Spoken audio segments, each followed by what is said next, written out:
El trayecto hasta allí tomó casi 2 horas desde Aceville. Eso ya dice bastante sobre el camino. Son 22 millas de grava del servicio forestal que serpentean montaña arriba entre bosques jóvenes de madera dura. En algunos tramos el sendero se estrecha tanto que uno prácticamente reza para que no aparezca otro vehículo en dirección contraria. Al final, el camino te deja en un pequeño claro en la cima de la cresta, como si te hubiera hecho un favor personal. Yo ya lo había recorrido 2 veces antes de instalarme. Una para inspeccionar la torre, otra para subir mi equipo. En ambas ocasiones me quedé sentado dentro de la camioneta durante 1 minuto completo, con el motor apagado, esperando a que mis manos dejaran de estar tan tensas sobre el volante. La torre, en sí, estaba bien. La típica cabina elevada sobre pilotes, a unos 60 pies del suelo, con una escalera metálica que vibraba y traqueteaba cuando soplaba el viento. Dentro había lo básico, una litera, una pequeña estufa de propano, una mesa plegable, una silla giratoria atornillada al piso, y un Osborne Firefinder que probablemente no había sido utilizado en 3 temporadas. El vigilante anterior, un hombre llamado Richard García, había dejado algunas cosas. Una lata de café llena de bolígrafos, un gráfico meteorológico plastificado, y su placa con el nombre, apoyada sobre la mesa. Nunca entendí por qué dejó la placa. La guardé en el cajón bajo la mesa y no volví a pensar demasiado en ello.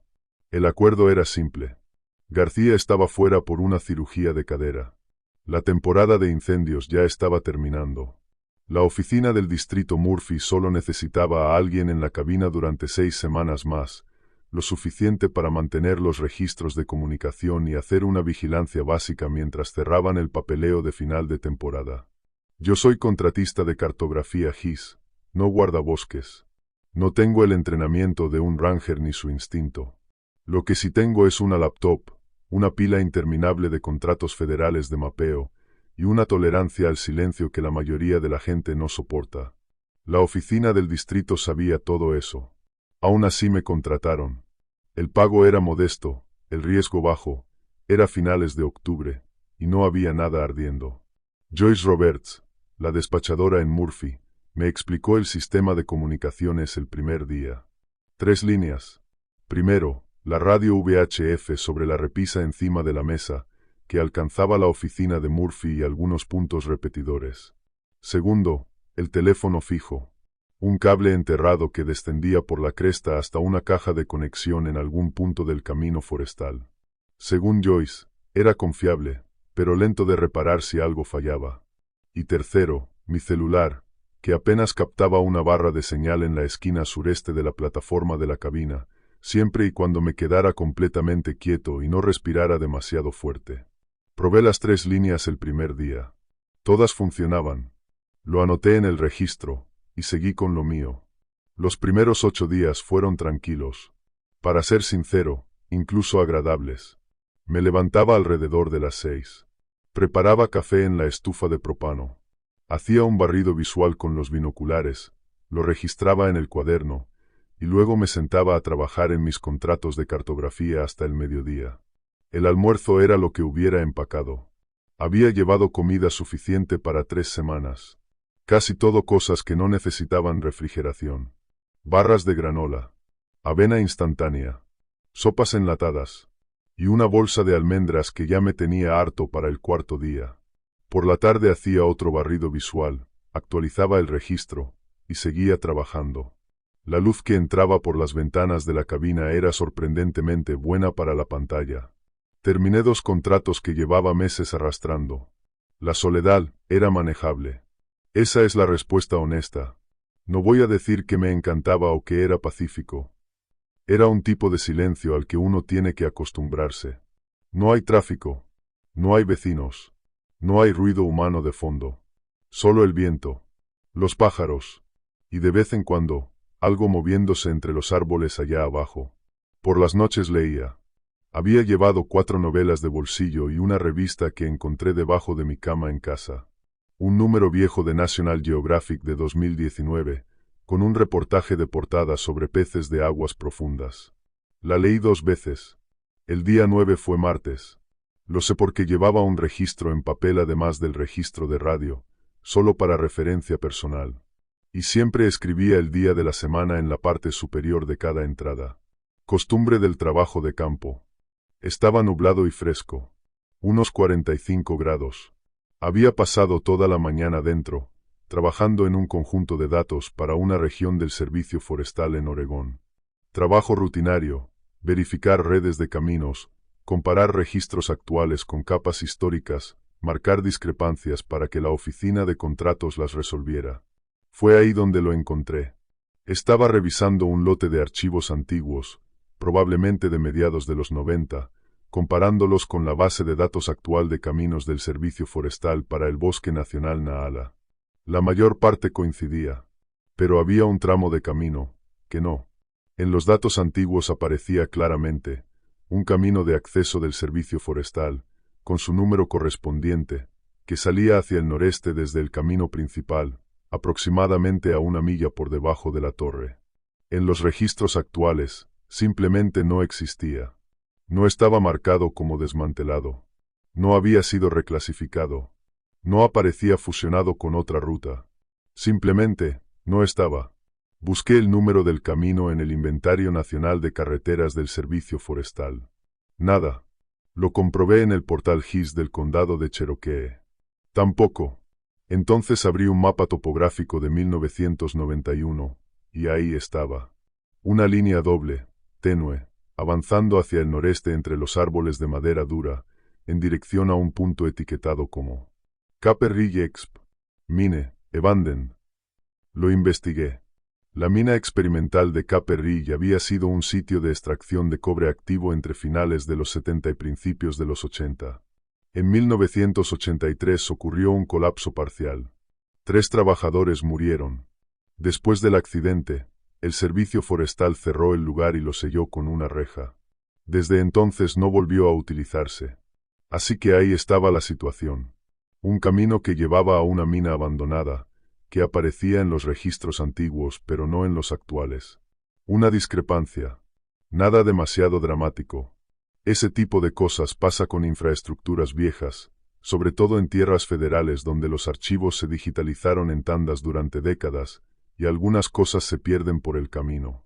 La marqué en mis notas como pendiente de resolución. Añadí un comentario indicando que requería verificación en campo o revisión de archivos antes de finalizar el conjunto de datos. Y seguí con el siguiente segmento. Terminé ese lote cerca de las 4 de la tarde. Hice el barrido visual. Lo anoté en el registro. Preparé sopa para la cena. Al caer la noche el viento había aumentado, y la cabina vibraba un poco más de lo habitual. Leí un rato. Apagué la luz alrededor de las 10, y me dormí. En algún momento me desperté. No miré la hora, así que no lo sé con certeza, pero tenía la sensación de que eran las 2 o las 3 de la madrugada. Algo me había despertado. Me quedé acostado unos segundos, tratando de identificar qué había sido. Entonces lo escuché otra vez. Venía de debajo de la torre. Un sonido pesado, arrastrándose. Lento. Irregular. Como si algo fuera tirado por el suelo en pequeños tirones. Duró unos 30 segundos. Luego, silencio. Me levanté y miré por la ventana. La cabina está a 60 pies de altura, así que la vista directa hacia abajo es limitada. Podía ver la base de la escalera y el pequeño claro alrededor, pero la línea de árboles era una masa oscura. No distinguía nada más allá de los primeros metros. Ningún movimiento. Nada. Me quedé allí unos 2 minutos, escuchando. Nada volvió a sonar. Ningún ruido. Ningún movimiento. Un oso, pensé. Los osos negros arrastran cosas. Comida, basura, lo que encuentren. El armario de herramientas estaba al pie de la escalera. Yo no había dejado nada afuera, pero los osos no siempre necesitan una razón. Era una explicación razonable. La más razonable posible a las 2 de la madrugada, medio dormido y sin poder ver nada. Volví a la litera, y me dormí otra vez. La discrepancia del camino seguía en mis notas. El ruido, probablemente había sido un oso.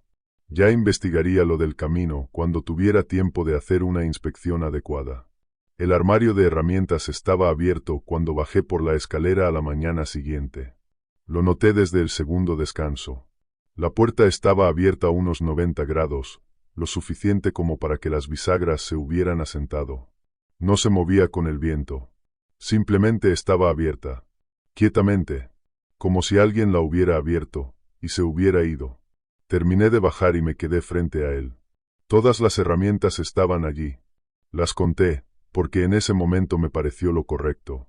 El hacha, la sierra plegable, la palanca, el taladro manual, el soporte de radio de repuesto, las bridas de cable en su pequeña bolsa, los 2 mosquetones que había colgado dentro sin ningún motivo particular. Todo estaba. Nada faltaba. Pero, estaban ordenadas. Ese fue el detalle que no dejaba de dar vueltas en mi cabeza.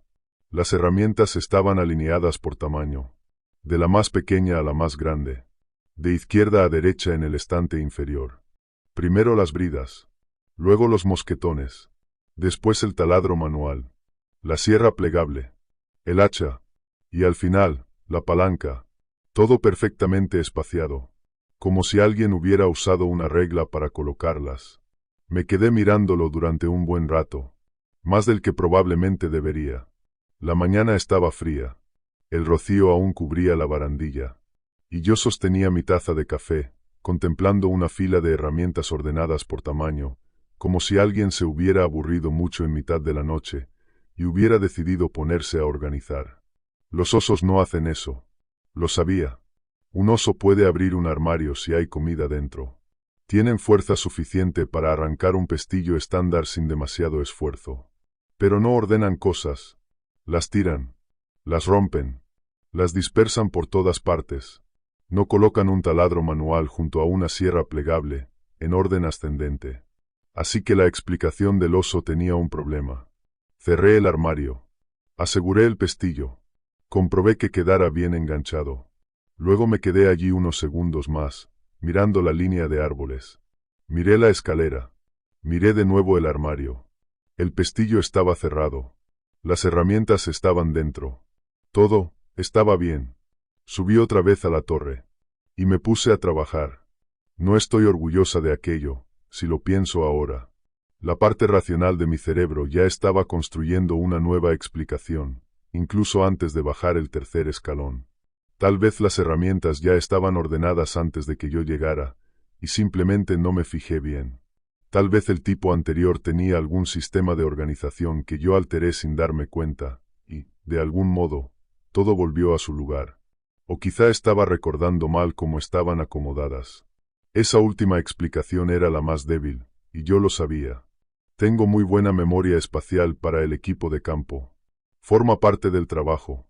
Aún así, lo archivé mentalmente como sin explicación, y seguí adelante. Porque la alternativa implicaba sentarme, y pensar en serio que podría abrir un casillero con pestillo, ordenar el contenido por tamaño con aparente intención, y marcharse sin llevarse nada. Y yo no estaba lista para enfrentar algo así, a la hora del desayuno. La mañana transcurrió sin incidentes. Avancé con parte del retraso en el mapeo, comí una barra de granola que encontré en el fondo de mi mochila, técnicamente vencida, pero todavía buena, y registré un informe de observación rutinario. La cresta estaba tranquila. Un pájaro carpintero trabajaba en algún árbol hacia el este. Lo escuchaba de forma intermitente, ese toc hueco que viaja lejos en el aire frío. La línea telefónica fija murió cerca del mediodía. Levanté el auricular para comunicarme con la oficina de Murphy, y no hubo nada. Ni estática, ni tono. Solo silencio. Lo intenté 2 veces. Luego revisé la conexión en la placa de la pared. Volví a intentarlo. Nada. Entonces cambié a la radio VHF. La oficina del distrito de Murphy respondió al primer intento. Servicio Forestal de Murphy. Habla Joyce. Joyce, soy Ethel. Desde Fires Cree Cream. Mi línea fija está caída. No hay tono, ni señal, nada. Solo quería reportarlo. Oh, esa línea siempre ha sido caprichosa, dijo. No sonaba preocupada. Joyce nunca sonaba preocupada. Tenía ese tipo de voz que convierte cualquier problema en una cuestión menor de agenda. Abriré un ticket de reparación. Podría ser una falla en la línea por el clima de la semana pasada. Tuvimos hielo en las carreteras altas. ¿Cuánto tardarán en revisarlo? Dentro de 48 horas, como máximo. Quizá antes si la cuadrilla está por la zona. Anoté 48 horas en mi cuaderno de campo. Eso me dejaba con la VHF y el celular. El celular tenía una sola barra de señal en los días buenos. Eso significaba que funcionaba para enviar mensajes, si me colocaba en la esquina correcta de la cabina y lo sostenía en un ángulo específico que descubrí el segundo día. Las llamadas de voz eran poco fiables. En la práctica, la radio VHF acababa de convertirse en mi principal medio de comunicación. Recibido, dije. Gracias, Joyce. Claro, cariño. ¿Todo bien por ahí arriba? Sí, todo bien. Y eso, era bastante cierto. La radio empezó a hacer algo extraño alrededor de las 3 de la tarde. Estaba en el escritorio comparando capas del mapa cuando lo escuché. Un pulso grave que salía del equipo. No era estática. La estática tiene textura, una especie de aleatoriedad uniforme. Esto no. Era rítmico. Regular. Un tono bajo y comprimido que se repetía cada 4 segundos, más o menos. Encendido, apagado. Encendido, apagado. Lento. Constante. Sé perfectamente cómo suena una interferencia de portadora. A veces ocurre cuando un transmisor cercano permanece activado demasiado tiempo. La señal se filtra en frecuencias adyacentes y genera un tono. Pero esto tampoco era eso. La interferencia tiene una cualidad plana, continua. Esto tenía un pulso. Un latido. Casi parecía, como si algo respirara. Pero no iba a describirlo así. No sería útil. Revisé la frecuencia. Estaba en el canal estándar del distrito. Probé el secundario. El pulso también estaba allí. Probé un tercer canal. Seguía presente, más débil, pero perceptible. Como si viniera desde debajo de las frecuencias, en lugar de superponerse a ellas. Me quedé escuchándolo unos minutos. No cambió. El intervalo se mantuvo constante. Anoté la hora, la frecuencia y el intervalo en mi cuaderno. Aprox. 4 segundos. Registro bajo. Presente en múltiples canales. Fuente no identificada. Luego tomé el teléfono. La aplicación de notas de voz la uso para registrar observaciones cuando no quiero detenerme a escribir. La abrí, acerqué el teléfono al altavoz de la radio, y grabé unos 2 minutos del pulso. Se escuchaba claramente. El ritmo estaba ahí, nítido en la grabación. Eso significaba que no era algo en mis oídos, ni una ilusión producida por el silencio. Era real. Estaba ahí. Y ahora estaba grabado. Lo cual parecía la respuesta profesional adecuada ante algo que no podía explicar. Me envié la grabación a mí misma como respaldo.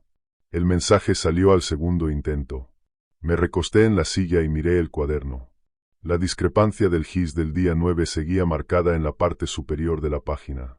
La carretera de acceso que no debería existir. La mina al final de ella. Había escrito verificar en campo cuando sea posible 3 días atrás, y no lo había hecho. Había suficiente trabajo pendiente. Y aquello era solo un cabo suelto, no una crisis. Pero seguía siendo un cabo suelto. Y los cabos sueltos, en trabajos de cartografía, rara vez se resuelven solos. La carretera estaba en los datos antiguos. O estaba allí, o no. La única forma de cerrar esa marca era ir a mirar. Tenía el casillero, la línea telefónica muerta, el pulso en la radio. 3 cosas en 2 días, sin explicación clara. Sentadas justo al lado de una discrepancia pendiente que yo había estado evitando. Cerré el cuaderno y miré hacia la línea de árboles. La luz de la tarde era plana y gris. El pájaro carpintero había dejado de golpear. Iría por la mañana. Temprano. Antes del trabajo de mapeo. Solo una verificación rápida en campo. Caminar la ruta del conjunto de datos antiguo, confirmar si la carretera existía, fotografiar lo que encontrara, y cerrar el registro. 2 horas como máximo. Era lo profesional. Y también, la única forma de dejar de pensar en ello. Preparé la cena y volví a revisar la radio. El pulso seguía allí. Dormí mal. Me desperté a las 5:40, con el pulso todavía sonando en la radio. La había dejado encendida a volumen bajo durante la noche. El silencio se sentía peor. Eso probablemente diga bastante sobre el estado de mi cabeza. Preparé café, comí media barra de granola y abrí una vez más el conjunto de datos antiguo en la laptop. La carretera seguía allí. En la capa del levantamiento de 1987. Una línea gris delgada que salía hacia el noreste desde la carretera principal del servicio forestal, quizá un cuarto de milla, terminando en un pequeño rectángulo etiquetado. Mina Caperril X, inactiva. La había marcado 3 días atrás. Ahora iba a ir a verla. Ese era todo el plan. Empaqué ligero. Agua. Teléfono. Mi Nikon, que uso para documentación de campo. El pequeño cuaderno naranja que siempre llevo en el bolsillo cargo izquierdo. Las botas ya estaban atadas. Salí de la torre a las 6:15. El aire estaba lo suficientemente frío como para ver mi respiración. La carretera principal del servicio forestal corre por la cresta durante media milla antes de descender hacia el drenaje del arroyo.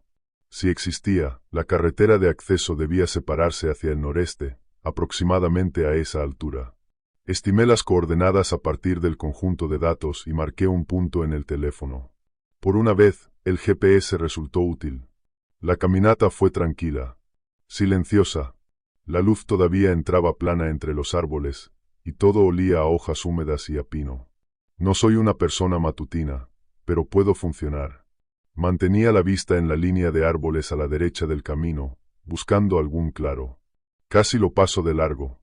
La entrada estaba lo suficientemente cubierta de vegetación como para parecer, desde unos 9 metros, apenas una mancha más oscura entre los árboles. Pero al acercarme, el hueco era evidente. Había una apertura clara entre la maleza. No era un sendero de animales. Era más ancho. Y el suelo tenía ese aspecto compactado que aparece cuando algo pesado ha pasado por allí, más de una vez.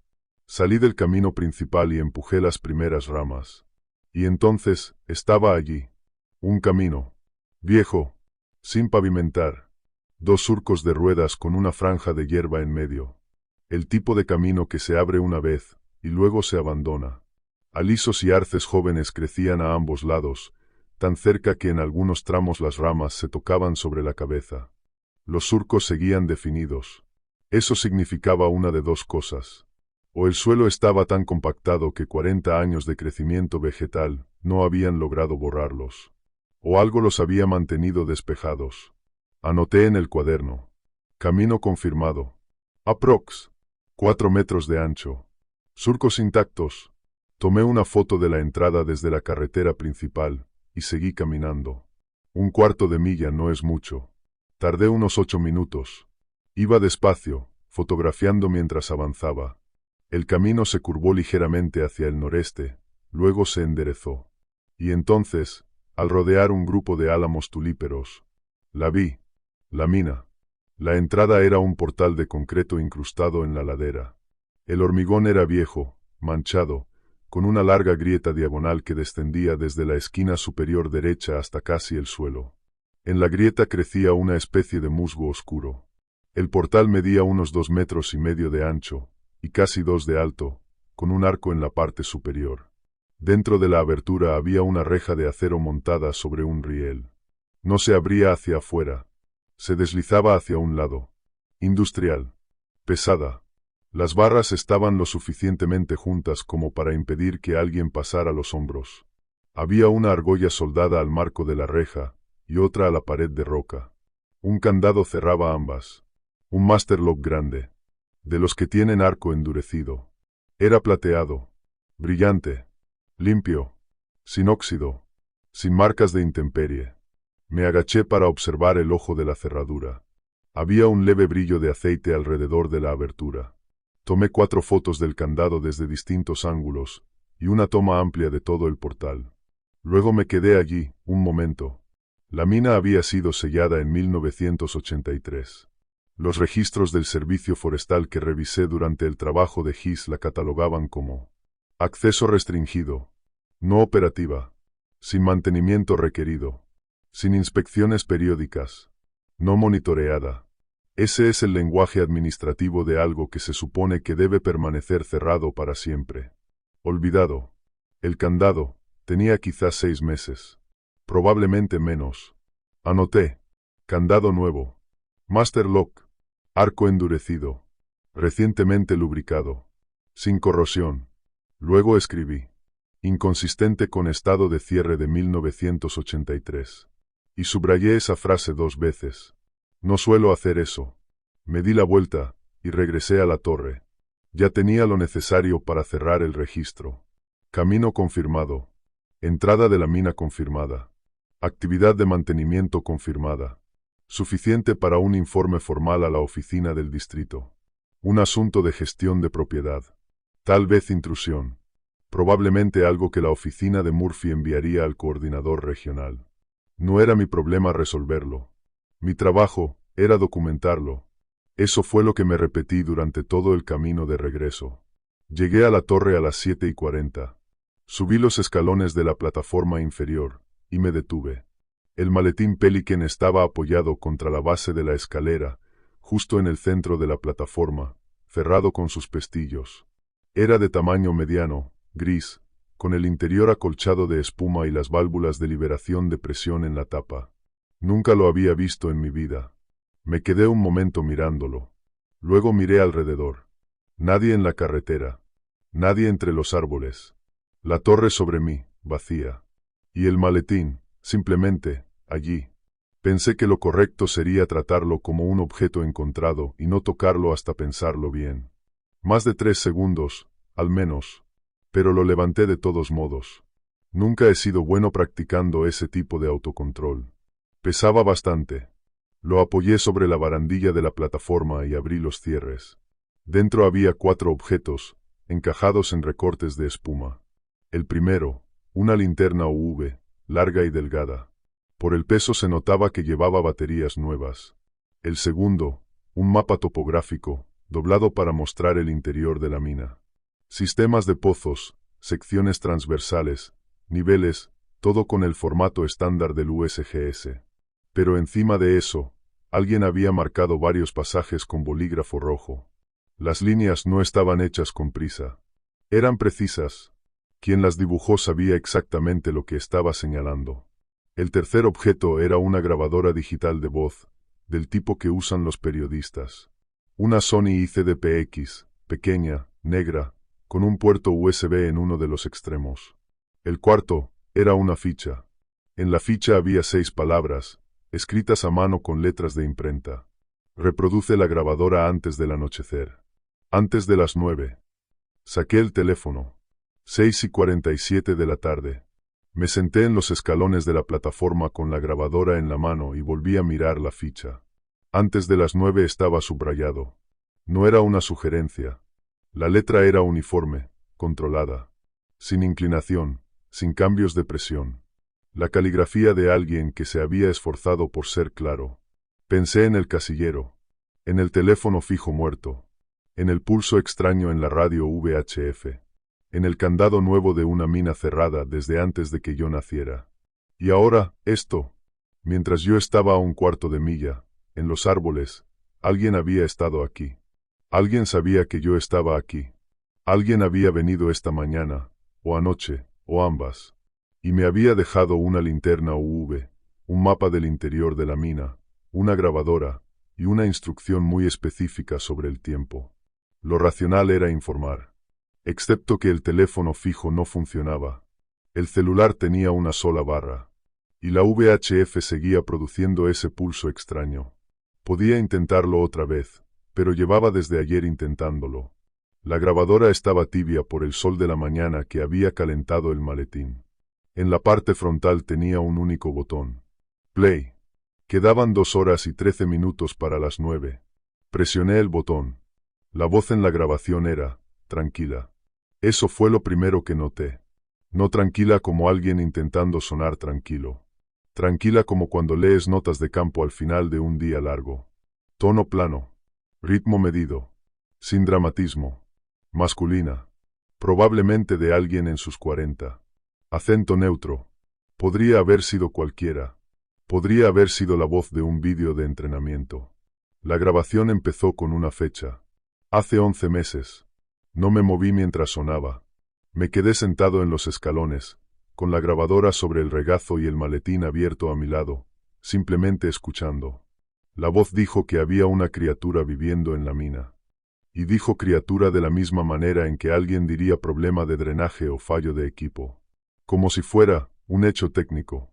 La describió como inteligente, paciente, no verbal, incapaz de producir lenguaje hablado o escrito. Pero había aprendido otra cosa.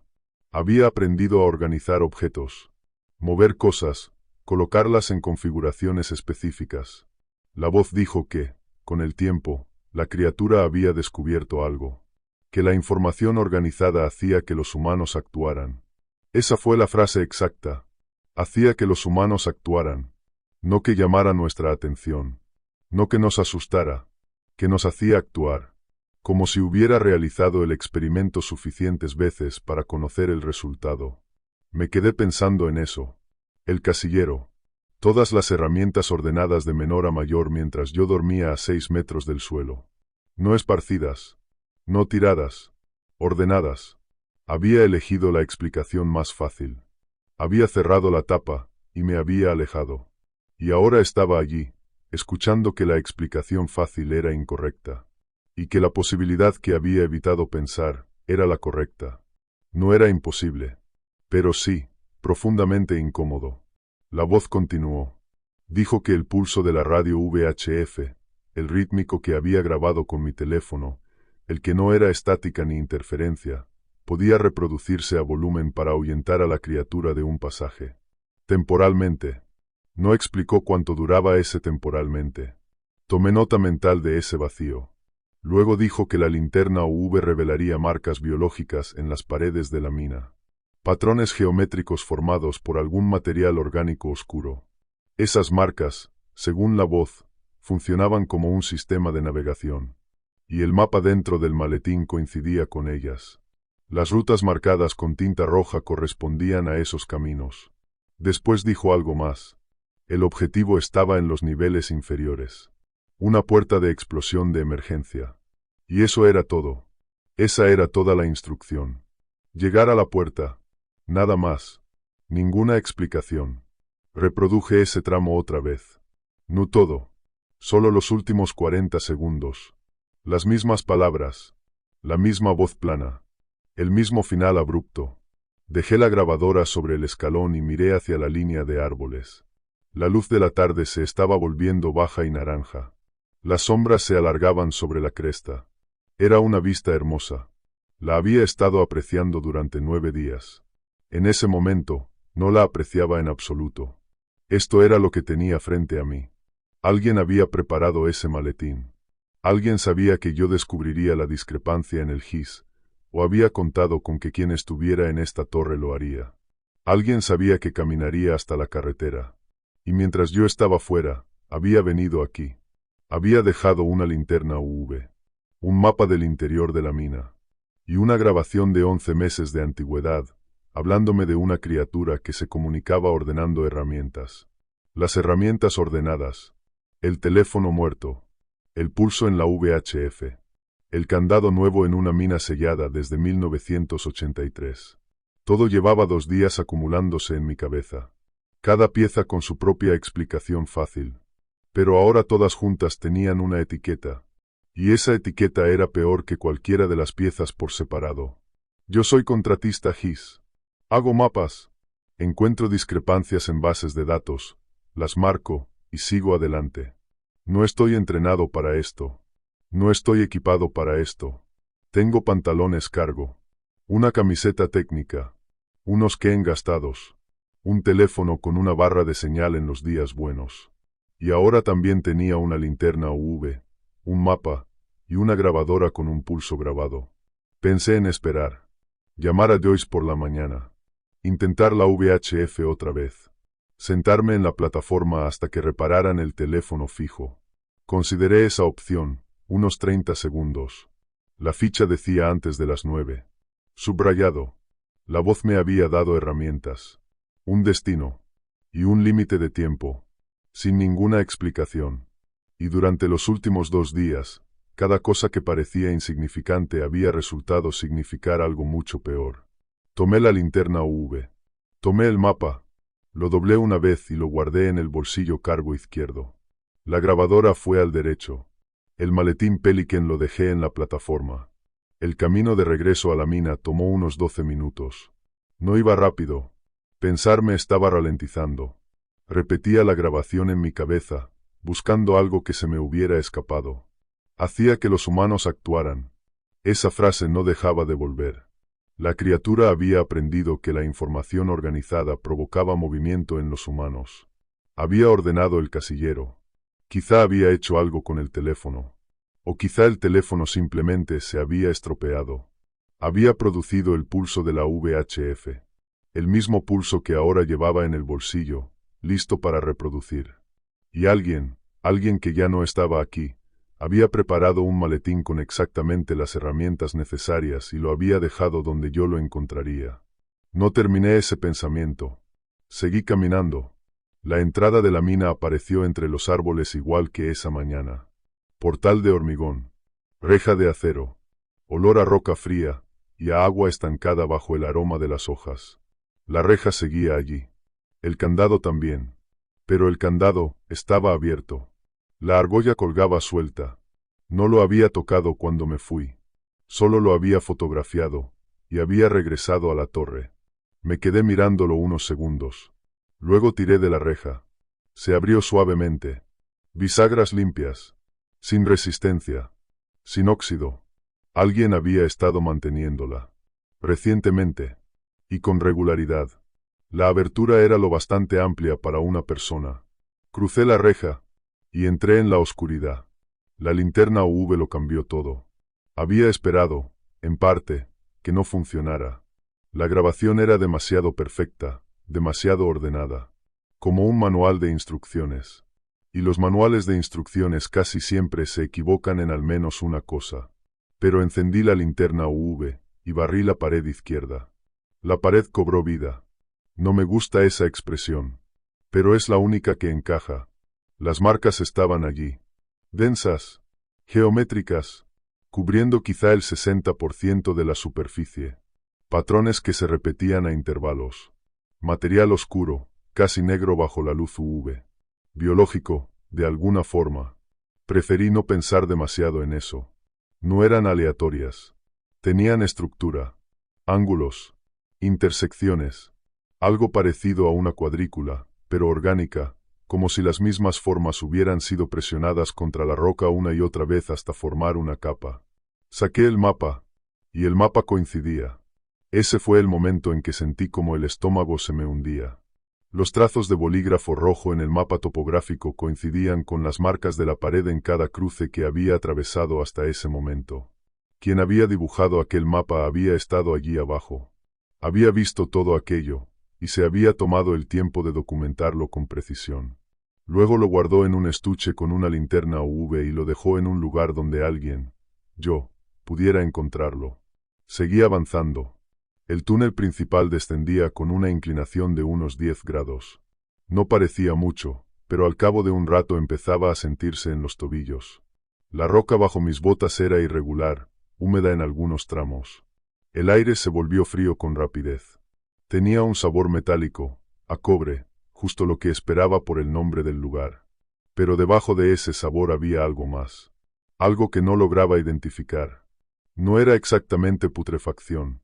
Tampoco azufre. Era algo más antiguo que cualquiera de esas cosas. O al menos así lo percibía mi mente. Dejé de intentar ponerle nombre. Me limité a respirar por la nariz, manteniendo la luz ultravioleta pegada a la pared izquierda y siguiendo las marcas. 200 pies bajo tierra son mucho más largos de lo que parecen. Empecé a contar pasos sin darme cuenta. Una costumbre del trabajo de campo, medir distancias cuando no tienes rueda de medición. Llegué aproximadamente a los 250 cuando el pasaje se dividió. La bifurcación de la derecha tiró de algo dentro de mi pecho. No era un sonido. Quiero dejar eso claro, porque lo he pensado muchas veces desde entonces. Mi mente insiste en describirlo como un sonido, pero no lo era. Era presión. Una compresión rítmica que sentía en el esternón, en la raíz de los dientes y detrás de los ojos. Un ciclo cada 2 segundos, aproximadamente. Regular. Paciente. Me quedé demasiado tiempo en la bifurcación, mirando hacia el pasaje derecho. Las marcas UV en la pared izquierda terminaban justo en la unión, y continuaban por el pasaje izquierdo. Y tomé el izquierdo. El mapa decía izquierda. Las marcas decían izquierda. Así que fui a la izquierda. No miré atrás hacia el pasaje derecho después de girar. El túnel izquierdo se niveló y se ensanchó ligeramente. El techo se elevó. Unos 60 pies más adelante, entré en la cámara inferior. Las marcas UV terminaban en la entrada. Encendí la linterna normal. Había soportes de madera. Viejos. La madera estaba gris, cuarteada por los años, pero aún resistía. En la esquina izquierda del fondo había un pozo secundario derrumbado. El techo se había venido abajo y los escombros se extendían por el suelo. Por el aspecto, quizá llevaba 20 años así. En la pared derecha había una puerta de contención. Acero pesado. Industrial. El tipo de puerta diseñada para sellar una sección en una emergencia y soportar presión. Tenía una rueda de apertura y un receptor de cerrojo en el suelo. Parecía intacta. Registré todo eso en unos 4 segundos. Porque en el suelo, junto a la puerta, había un saco de dormir. Y dentro del saco, había una persona. Estaba de lado, mirando hacia la pared. El saco era uno de esos verdes de excedente militar, los gruesos, diseñados para clima frío. Llevaba allí el tiempo suficiente para que la cubierta exterior estuviera cubierta por una fina capa de polvo gris. Me quedé inmóvil un segundo. Luego me acerqué, me agaché, y miré la placa con el nombre en la chaqueta de lona. García R. Me senté sobre los talones y lo observé durante un minuto. Richard García. El vigía permanente. El mismo del que Joyce me había dicho que estaba recuperándose de una cirugía de cadera, que volvería en primavera. Pero estaba allí. Y llevaba allí mucho tiempo. Meses, por lo que sugería el polvo y el estado del saco. No había sobrevivido a lo que fuera que hubiera ocurrido. Tampoco había sobrevivido para grabar nada. La voz de la grabadora. Durante los últimos 40 minutos ya había empezado a aceptar esa conclusión. Pero verla allí, en la cámara inferior, con Richard García muerto en el suelo, la hizo caer con todo su peso. La voz en la grabación había sido metódica. Calmaba. Hablaba con el ritmo de un informe de campo. Sabía del casillero, del teléfono fijo, del pulso en VHF, del maletín Pelican. Lo sabía todo, porque había sido quien lo había hecho todo. Había estudiado a Richard García durante el tiempo suficiente para aprender cómo hablaba, cómo organizaba la información, qué ritmo usaba un vigía del servicio forestal al registrar observaciones. Y luego había construido algo, lo bastante convincente, lo justo para moverme desde la torre, hasta la carretera, hasta la entrada de la mina, y finalmente hasta esta sala. Las herramientas ordenadas, el teléfono muerto, el pulso en la radio VHF, el maletín colocado con el contenido exacto. Cada paso venía acompañado de una pieza de información, y cada pieza señalaba la misma dirección. Y yo había seguido todas, hasta aquí abajo, sin encontrar una sola salida que hubiera descubierto por mí mismo. Ese pensamiento hizo que algo frío me atravesara el pecho, algo que no tenía nada que ver con la temperatura. Me puse de pie. La presión que venía del pasaje derecho no había entrado en la cámara, pero aún podía sentir su eco. Un rastro fantasma que llegaba desde la entrada del túnel. Saqué el teléfono. La aplicación de notas de voz seguía abierta desde que había grabado el pulso VHF 3 días antes. Encontré el archivo. Subí el volumen al máximo. Apunté el altavoz hacia el túnel izquierdo, hacia la bifurcación. Y lo reproduje. El pulso salió del altavoz del teléfono, delgado y débil comparado con cómo había sonado en la radio VHF. Pero debía ser la frecuencia correcta, o el patrón correcto, porque la presión en mi pecho se detuvo. De golpe, como si alguien hubiera accionado un interruptor. El eco de compresión en mis dientes desapareció. Me quedé allí, escuchando la grabación, contando mentalmente. La voz había dicho, quizá 4 minutos. No sabía cuán preciso era eso, ni cómo aquella cosa lo sabía. Y tampoco tenía tiempo para pensarlo. Tenía la linterna UV, el mapa topográfico, y un teléfono con una grabación que, al parecer, me estaba comprando algo de tiempo, aunque no sabía cuánto. Richard García seguía en el suelo. En el bolsillo de su chaqueta asomaba un cuaderno de campo.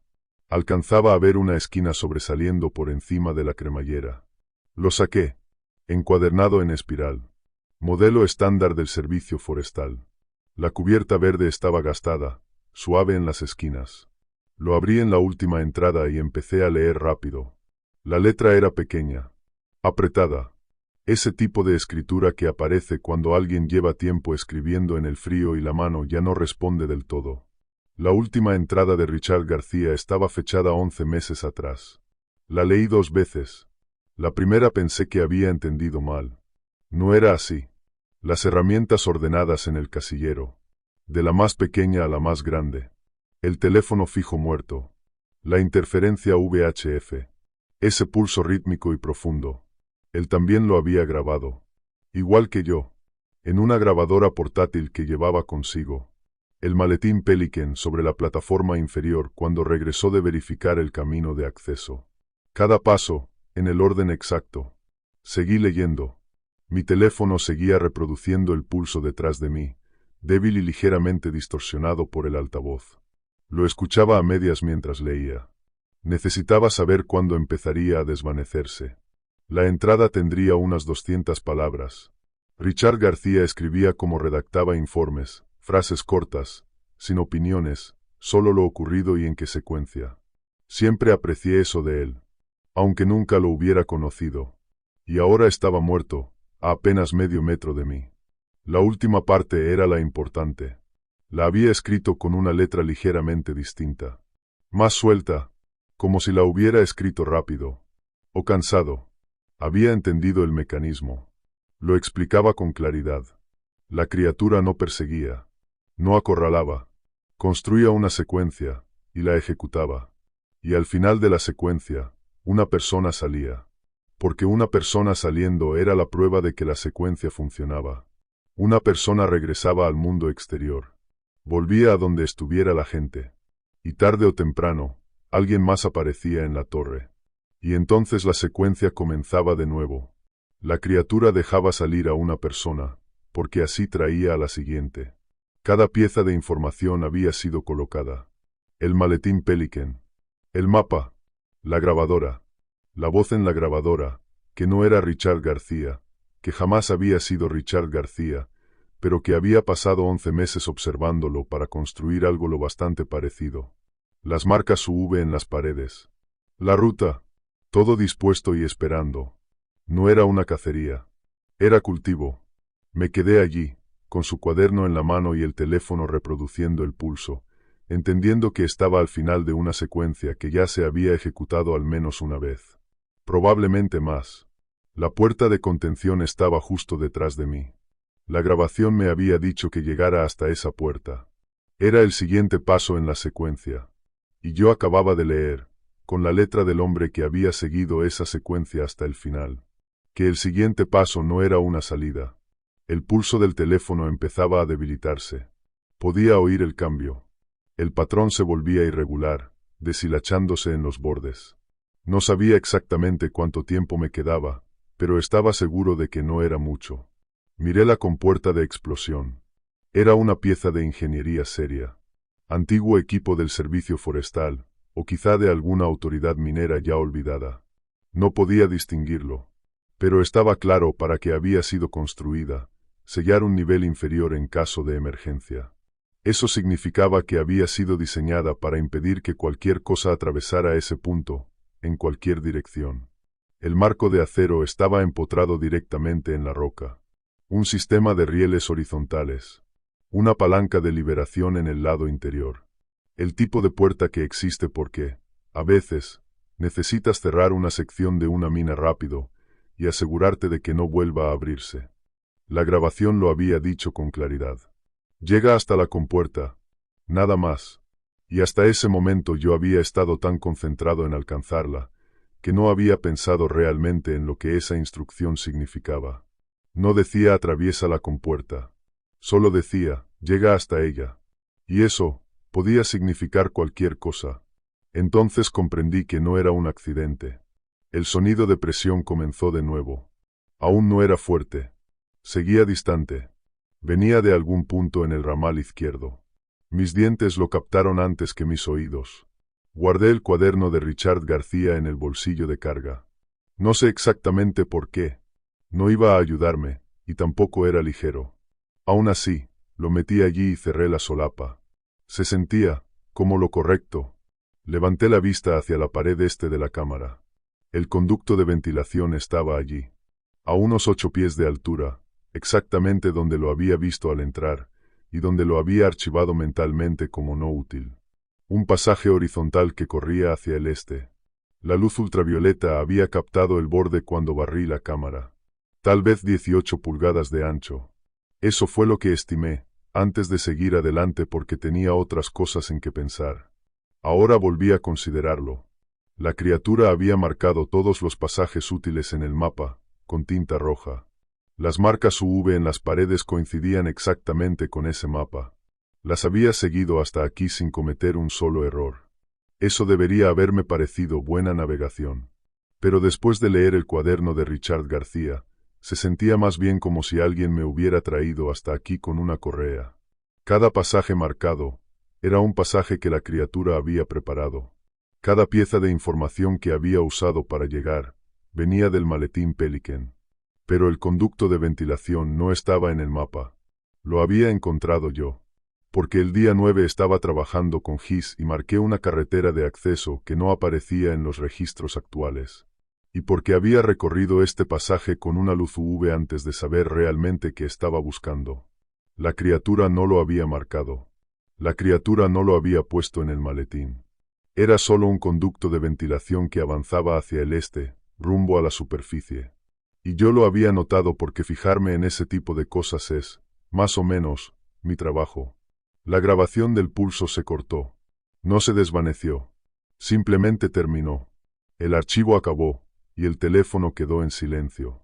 La presión en mi pecho regresó casi de inmediato. Baja, creciendo. Y el sonido en mis dientes era ahora más agudo que antes. No tenía tiempo para buscar algo por lo que trepar. Salté hacia la abertura del conducto. Logré apoyar los antebrazos en el borde, y tiré. La roca estaba helada.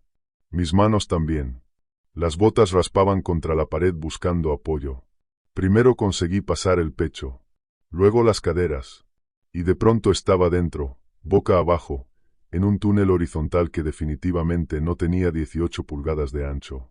La cámara quedó detrás de mí, y frente a mi cara, apenas 4 pulgadas de roca oscura. Antes de entrar del todo, tiré de la palanca interior de la compuerta. Extendí el brazo hacia atrás, la encontré a tientas, y la jalé.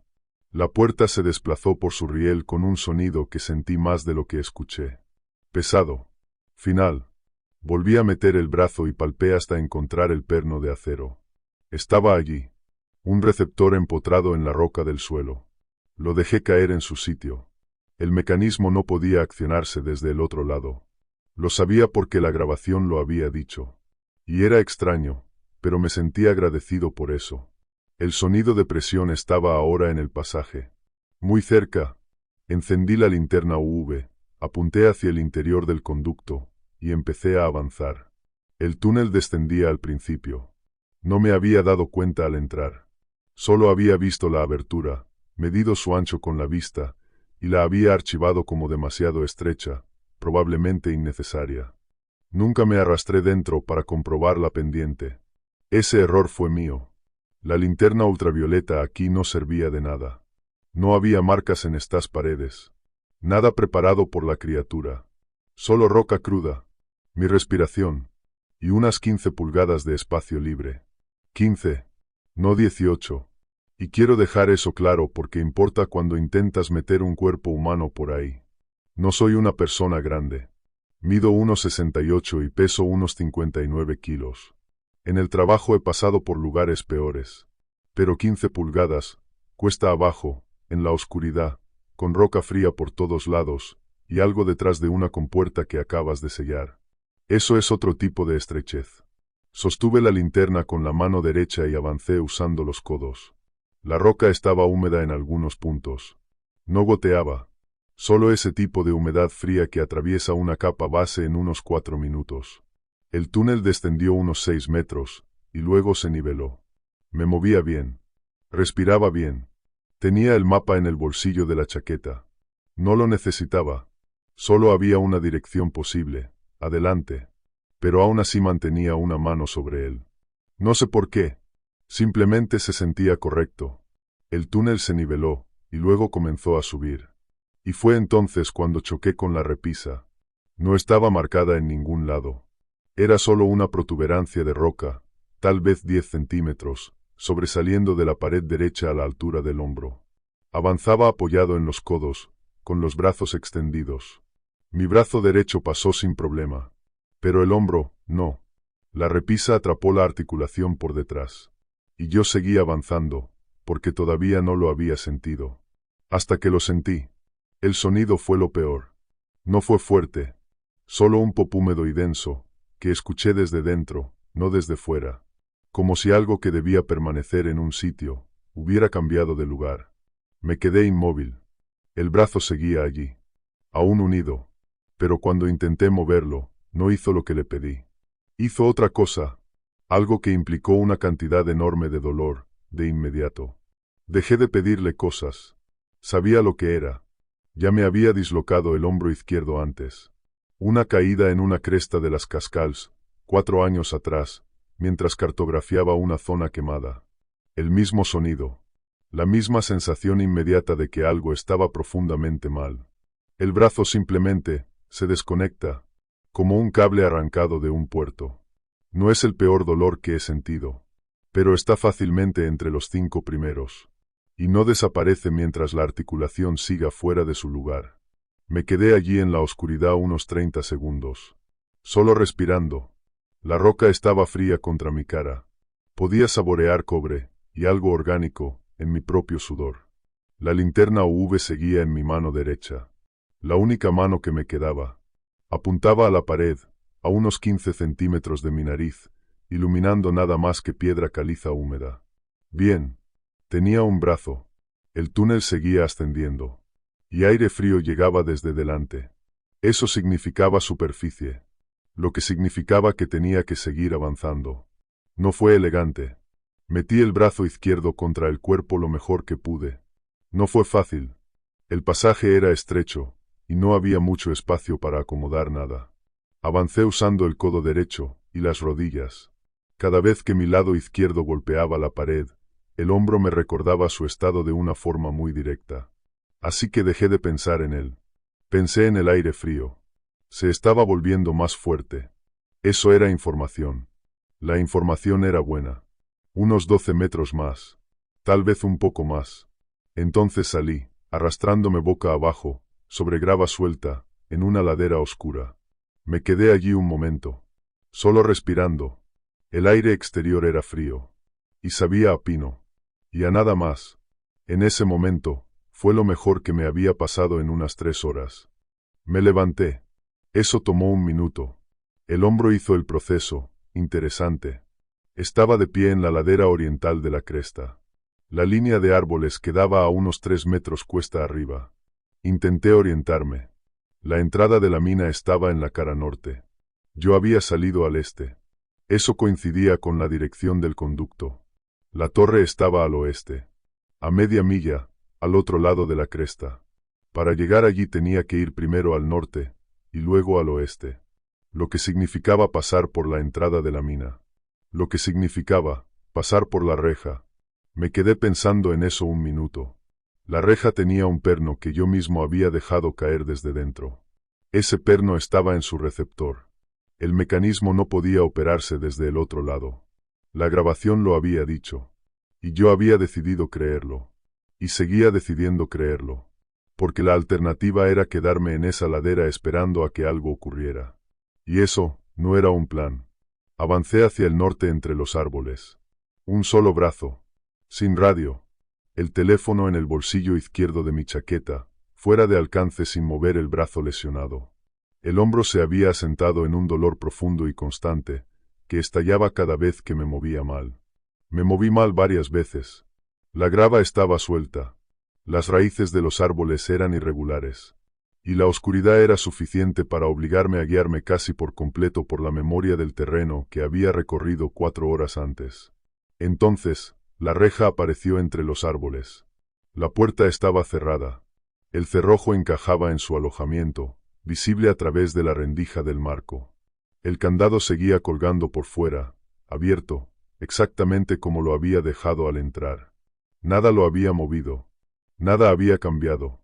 Me quedé allí un segundo, observándolo en silencio, y luego seguí caminando. Unos 20 minutos después, la torre apareció entre los árboles. Primero vi la plataforma inferior. Luego, la cabina. Las ventanas de la cabina superior estaban iluminadas. Una luz amarilla, cálida. La lámpara fluorescente del techo, la que siempre mantenía apagada porque me provocaba dolor de cabeza, brillaba con claridad detrás del vidrio. Yo no había dejado esas luces encendidas. Estaba segura de eso, del mismo modo en que estoy segura de la mayoría de los procedimientos. No porque tenga una memoria extraordinaria, sino porque siempre recuerdo la última cosa que hice antes de abandonar un lugar. Había tomado la caja Pelican. Había bajado las escaleras. Las luces estaban apagadas. Me quedé en la línea de árboles, mirando aquellas ventanas iluminadas, repasando las posibilidades. La puerta blindada podía haber fallado. Esa era una opción. La criatura podía haber encontrado otro acceso. El cuaderno no mencionaba un segundo pasaje, ni una salida a la superficie, algo que Richard García no conociera, o que no hubiera tenido tiempo de escribir. Esa era la segunda opción. La tercera era que hubiera algo más, algo para lo que aún no tenía marco conceptual. Y la tercera opción no servía de nada. Así que la descarté. Volví una y otra vez al cuaderno. Cada paso que había dado aquella noche estaba registrado allí, las herramientas ordenadas, la línea telefónica muerta, el pulso de radio, la caja Pelican, la grabadora, la mina. Richard García había seguido exactamente el mismo camino 11 meses antes. Y había terminado dentro de un saco de dormir, en la cámara inferior. La criatura no cazaba. Cultivaba. Utilizaba la información para mover a las personas hacia donde las necesitaba. Cada fragmento de información que yo había seguido estaba preparado de antemano. La grabación. El mapa. Las marcas ultravioletas en las paredes. Todo había sido dispuesto para llevarme a un lugar concreto. El único descubrimiento que había hecho por mi cuenta era la deriva. Día 9. Una discrepancia en un antiguo conjunto de datos GIS. Una carretera de acceso que no debería existir. Eso me había llevado hasta la mina, y hasta la deriva de ventilación. La vi al bajar. Sentí el aire frío que salía de ella, y lo guardé en la memoria. No aparecía en el mapa. No estaba en la grabación. Solo lo noté porque estaba prestando atención a las paredes. Y esa fue la única cosa que realmente funcionó. Miré las ventanas iluminadas unos segundos más. Luego giré hacia el sur. La carretera era de grava durante las primeras 3 millas. Después, tierra compactada. Luego otra vez grava, donde el servicio forestal había reparado un socavón 2 veranos atrás. Lo sabía porque yo misma lo había cartografiado. Había recorrido ese camino 2 veces y tenía el perfil de elevación grabado en la cabeza, una bajada gradual durante las primeras 8 millas, luego una pendiente más pronunciada a través de curvas cerradas, y finalmente un tramo casi plano hasta el estacionamiento del sendero. Allí estaba mi camioneta, aparcada junto a un pequeño baño portátil de fibra marrón. 22 millas. Había caminado distancias mayores con los tobillos destrozados y en condiciones peores. No con un brazo inutilizado. Pero aún así, el hombro había dejado de ser un dolor punzante. Ahora era algo más sordo, constante. Como un diente enfermo. El brazo simplemente colgaba. Intenté moverlo 2 veces. Las 2 veces la visión se volvió blanca detrás de los ojos y tuve que detenerme. Así que dejé de intentarlo. Cuando el camino se volvía irregular, lo sujetaba contra el costado con la otra mano. En los tramos planos lo dejaba balancearse ligeramente. Ese era el sistema. No era un buen sistema. Los árboles a ambos lados del camino eran en su mayoría robles y nogales de segunda generación, como en toda la cresta. No había viento. La oscuridad era de ese tipo que, una vez que los ojos se acostumbran, deja de ser un problema. Había suficiente luz ambiental del cielo para distinguir la carretera como una franja apenas más clara entre las líneas de árboles. Caminé por el centro, mirando donde ponía los pies, intentando no pensar demasiado en nada. Eso duró unos 10 minutos. Después, volví a pensar en el cuaderno. Richard García había sido meticuloso. Documentó todo en el mismo orden en que yo lo había experimentado. Y su caligrafía se mantuvo firme hasta la última entrada. No había entrado en pánico. Había redactado informes dentro de un saco de dormir, en una cámara minera, 11 meses atrás, con el mismo tono que probablemente usaba para registrar observaciones meteorológicas. Eso, en realidad, me inspiraba respeto. El resultado había sido terrible, pero lo había manejado con profesionalidad. Esperaba que, al final, no hubiera estado consciente durante mucho tiempo. No sabía lo suficiente sobre lo que la criatura hacía realmente para saber si esa esperanza era razonable. Lo archivé mentalmente bajo incognoscible, y seguí caminando. El primer marcador de milla era un poste reflector que había visto en los datos de cartografía.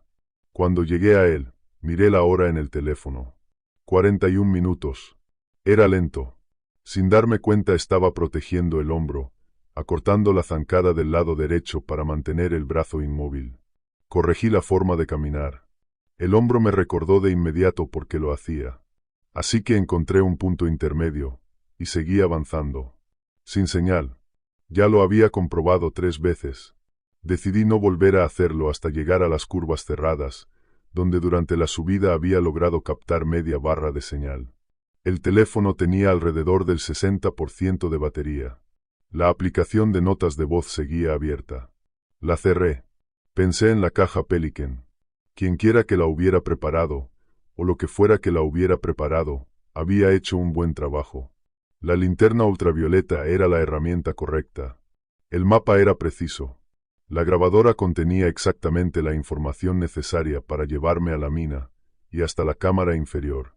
Todo era correcto, y esa era la parte difícil de aceptar. Las instrucciones no estaban equivocadas. Eran completas, funcionales, y me habían llevado directamente hasta un hombre muerto dentro de un saco de dormir. Información precisa, al servicio de algo que yo no comprendía, y que tampoco quería comprender. La deriva de ventilación no estaba en la grabación. Tampoco en el mapa. La detecté al bajar porque siempre presto atención al movimiento del aire en espacios cerrados. Es un hábito de campo que adquirí en un proyecto en un sistema de cuevas de Kentucky, 4 años atrás. Cartografiábamos drenajes para un estudio de riesgo de inundaciones. La investigadora principal, la doctora Ensley, nos lo repetía constantemente. Anota cada corriente de aire. Las corrientes significan aberturas. Y las aberturas significan opciones. No pensaba en la doctora Ensley desde hacía mucho tiempo. Mientras caminaba, la recordé. Había sido una buena jefa de campo. Un poco obsesiva con los datos de calidad del aire, pero buena. Las curvas cerradas empezaban alrededor de la milla 8:30. La pendiente era lo bastante pronunciada como para obligarme a reducir el paso y vigilar cada apoyo. La grava estaba suelta en algunos puntos donde la lluvia la había arrastrado hacia los bordes. Avancé despacio. En un mal paso, el hombro se sacudió. Me detuve. Respiré, y continué. Media barra de señal. Me quedé quieta y levanté el teléfono, moviéndolo lentamente en un arco hasta que la señal se mantuvo estable. Entonces llamé a Joyce. Sonó 4 veces. Saltó el buzón de voz. Miré la hora. 2:47 de la madrugada. Claro que saltó el buzón. Joyce, soy Ethel Walsh, del puesto de vigilancia de Fires Creek Rim. Mantuve la voz firme. Necesito que me devuelvas la llamada en cuanto escuches esto. Estoy en la carretera de acceso, aproximadamente en la milla 9. Voy caminando hacia la salida. Tengo el hombro dislocado y no tengo radio. Hice una pausa. No envíes a nadie a la torre. Y tú tampoco vayas. Llámame primero. Te explicaré lo que pueda. Colgué. Luego lo pensé mejor. Y llamé al 911. Esa llamada sí fue respondida. Di mi ubicación, el nombre de la carretera y expliqué lo del hombro. Les dije que podía caminar y que me dirigía hacia el estacionamiento del sendero. La operadora preguntó si necesitaba un helicóptero. Dije que no. Solo necesitaba que alguien me encontrara en el aparcamiento al final de la carretera de acceso, saliendo de la Forest Service Road 641. Dijo que enviaría una patrulla. Le di las gracias y colgué. La señal desapareció.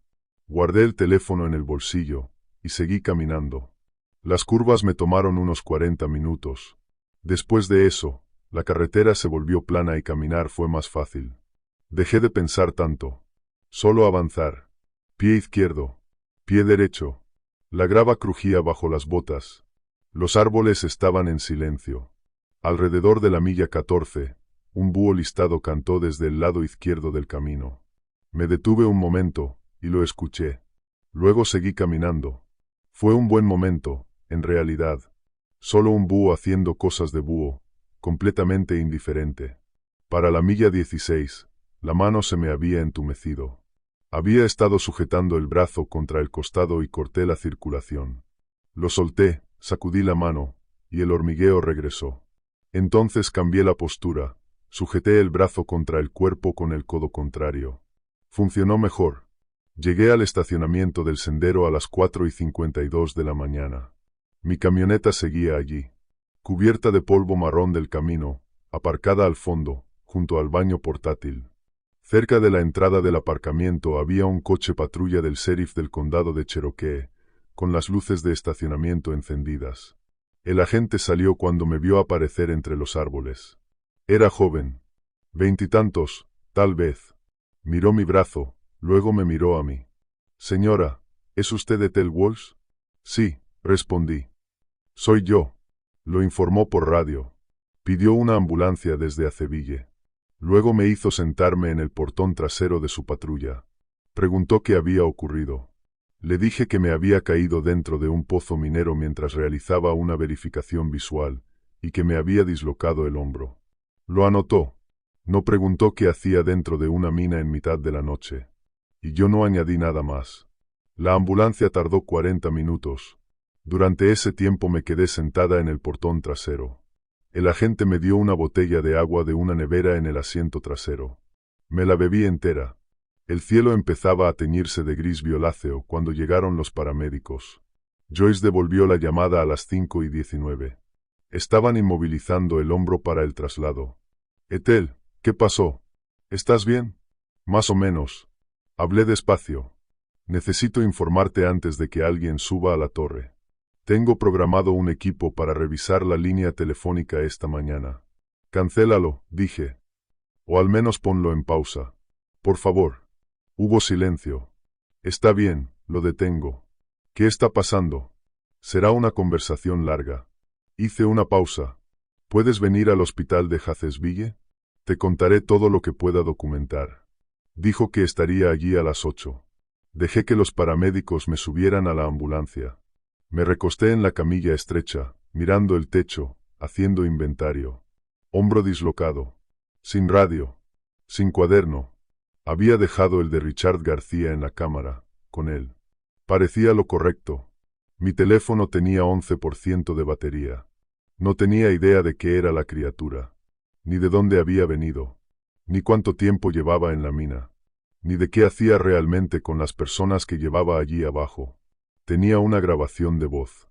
Algo que no era humano, hablando con el ritmo de un hombre muerto. Tenía una linterna ultravioleta en el bolsillo de la chaqueta. Tenía los datos GIS. Tenía mis notas de campo del día 9. Tenía una carretera de acceso documentada que no existía en los registros actuales. Una mina con un candado nuevo. Un empleado del servicio forestal muerto. Y una deriva de ventilación que corría hacia el este y salía en la ladera sobre el sendero. Eso era algo. Probablemente suficiente para empezar. La ambulancia salió del estacionamiento y tomó la carretera hacia Hatchesville. Cerré los ojos. Conocía esa ruta de memoria. Yo misma la había cartografiado.